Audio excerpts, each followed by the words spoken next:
আজ বাজার থেকে বড় বড় পাবদা মাছ নিয়ে এলো। বলতে লজ্জা নেই, এত বড় পাবদা মাছ কিন্তু এর আগে আমি খাইও নি আর দেখিও নি। তো দেখো পাবদা মাছের আজ বেগুন দিয়ে আর বড়ি দিয়ে তেল ঝাল হবে, তার জন্যে কিন্তু আমি পাবদা মাছটাকে প্রথমে ভেজে নিয়েছি নুন হলুদ মাখিয়ে, তারপরে বড়িগুলো ভেজে নিয়েছি আর বেগুনগুলোকেও ভেজে নিয়েছি।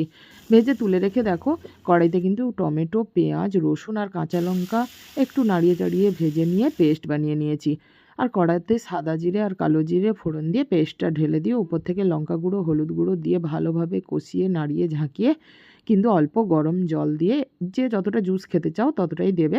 তারপরে কিন্তু ধনেপাতা ছড়িয়ে দিয়েছি। আর দেখো বেগুন, বড়ি আর মাছগুলো দিয়ে দিয়েছি, একসাথেই তৈরি হয়ে যাবে কিন্তু ঝালটি। তো দারুণ হয়েছিল খেতে। আমি শুনে নেব আমার ছেলে কি বলছে, কেমন লাগছে খেতে। তো দেখো কেমন লাগে।